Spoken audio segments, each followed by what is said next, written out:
క్రైస్తవ ప్రపంచానికి దీవెనకరముగా ఉన్న పాల్ ఇమానియల్ అనే యూట్యూబ్ ఛానల్ను సబ్స్క్రైబ్ చేసుకుని బెల్ ఐకాన్ ప్రెస్ చేయండి. ఒక దైవజనుడు తెలుసు, ఆయన సాక్ష్యాన్ని నేను వింటున్నప్పుడు నిజంగా చాలా ప్రభువును స్తుతించాను. ఆ సాక్ష్యం ఏంటంటే, ఆ దైవజనుడు వాస్తవానికి ఇంగ్లాండ్ దేశానికి వెళ్ళాలి.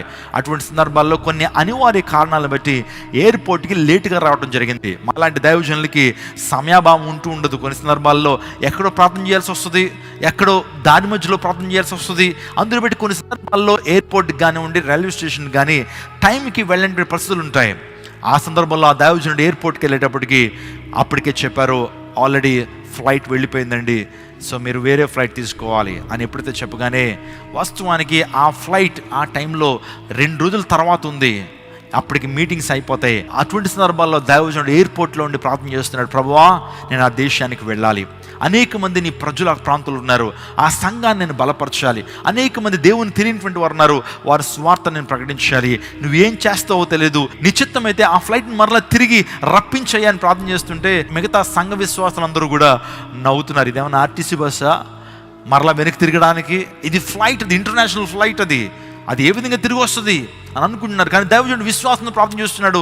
యెహోషువ ప్రార్థన చేసి సూర్యుడిని ఆపేసావు, చంద్రుడిని ఆపేసావు, నువ్వు ఫ్లైట్ని వెనక్కి తీసుకురాలేమని దైవజనుడు ప్రార్థన చేస్తుంటే, దేవుడు చేసిన కార్యాన్ని నేను చెప్తున్నాను.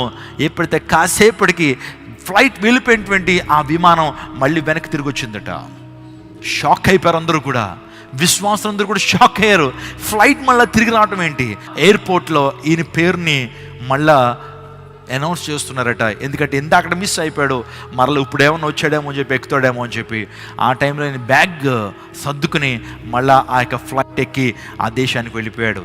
ఎందుకు ఇలా జరిగిందని ఆలోచన చేస్తే, వాస్తవానికి భారతదేశానికి ఇంగ్లాండ్ దేశం నుంచి ఒక రాజకుటుంబీకుల్లో ఒక స్త్రీ భారతదేశానికి వచ్చిన తర్వాత ఆమె ఆ ఫ్లైట్లో ప్రయాణం చేస్తుంది. ఏ ఫ్లైట్లో అయితే దైవజనుడు ప్రయాణం చేస్తున్నాడో అదే ఫ్లైట్లో ఆమె కూడా ప్రయాణం చేయడానికి టికెట్ తీసుకుంది. అలా ఫ్లైట్ ప్రయాణం చేసే ముందు తన హోటల్లో తన విలువైనటువంటి ఒక గోల్డ్ రింగ్ ఆ బాత్రూంలో మర్చిపోయిందట. తనకు సంబంధించినటువంటి ఆ ఆర్నమెంట్ ఆ యొక్క హోటల్లో మర్చిపోయింది. ఆమె ఫ్లైట్ ఎక్కి కూర్చున్న తర్వాత గుర్తొచ్చింది, ఆ యొక్క ఆర్నమెంట్ అనేటువంటిది మామూలు ఆర్నమెంట్ కాదు, వారి యొక్క రాజు కుటుంబీకులకు ఉండాల్సినటువంటి ఆర్నమెంట్, అది రింగ్. కాబట్టి ఆ యొక్క విమానంలో కార్పెట్ దగ్గరికి వెళ్ళింది. ఆ పైలట్ని అడిగింది, ఒక్కసారి విమానాన్ని వెనక్కి తిప్పగలరా, ఒక్కసారి విమానాన్ని మళ్ళీ ఎయిర్పోర్ట్కి తిప్పగలరా అని అంటే, ఇది బస్ కాదమ్మా, మళ్ళీ తిప్పడానికి కుదరదంటే, ఎంత కావాలంటే ఇస్తాను, ఎంత ఖర్చు అయినా నేను ఇస్తాను, ఎన్ని కోట్లని ఇస్తాను, కానీ అది నాకు చాలా విలువైనటువంటిది అని వెంటనే ఆ విమానాన్ని మరలా వెనక్కి తెప్పించుకుని ఎయిర్పోర్ట్కి వచ్చి తీసుకువెళ్ళింది. అదే టైంలో దైవజనుడు ఆ ప్రాంతంలో ఉన్నాడు. ఆ ఫ్లైట్ ఎక్కి ఆ దేశానికి వెళ్ళాడు. ఎందుకు ఈ మాట చెప్పాను తెలుసా? దేవునికి అసాధ్యమైనది ఏది కూడా లేదు. దేవుడు అనుకుంటే కనుక విమానాన్ని కాదు కదా, ఆయన సృష్టిని కూడా శాసించగలడు, ఆపేయగలడు. వర్షాన్ని ఆపగలిగినటువంటి వాడు, సూర్యచంద్రులను ఆపగలిగినటువంటి వాడు, సృష్టిని ఆయన శాసించగలిగినటువంటి వాడు, సృష్టిని తన ఆధీనంలో ఉంచుకోగలిగినటువంటి వాడు మన ప్రభువైన యేసుక్రీస్తు ప్రభువారు. యేసు ప్రభువారు కూడా ఈ లోకంలో ఉండేటప్పుడు సృష్టిని శాసించాడు, సముద్రాన్ని శాసించాడు.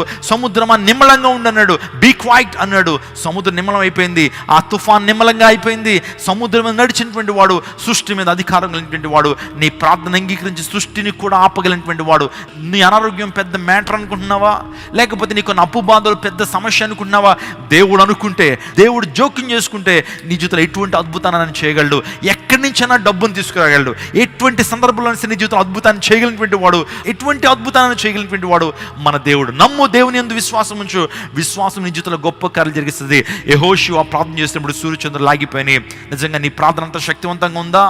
నిజంగా నీ ప్రార్థన సృష్టిని శాసించేటువంటి అంత శక్తివంతమైన ప్రార్థనగా ఉందా? మోకాళ్ళు వేసి చేస్తున్న ప్రార్థన విశ్వాసంతో చేస్తే నిజంగా మన జీవితంలో అద్భుతాలు జరుగుతాయి. విశ్వాస సహితమైన ప్రార్థన రోగిని స్వస్థపరుస్తుందని దేవుని లేఖనాలు చెప్తున్నాయి. విశ్వాసంతో ప్రార్థన చేస్తే కొన్ని సందర్భాల్లో సృష్టిని కూడా నువ్వు శాసించేటువంటి అధికారాన్ని దేవునికి ఇస్తాడు. ఈ మాట మనం చూస్తూ ఉంటాం. యెహోషువ గ్రంథం 10:14 యెహోవా ఒక నరుని మన విన్న ఆ దినము వంటిది మరొకటి లేదు అంటాడు.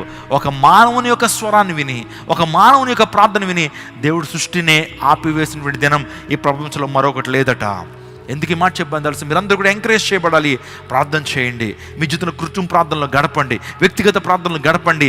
ప్రార్థన మీ జీవితంలో గొప్ప అద్భుతాలను చేస్తుంది, గొప్ప శక్తితో మిమ్మల్ని నింపుతుంది. కొన్ని సందర్భాల్లో దురాత్మ శక్తుల మీద విజయాన్ని ప్రార్థన ఇవ్వగలుగుతుంది.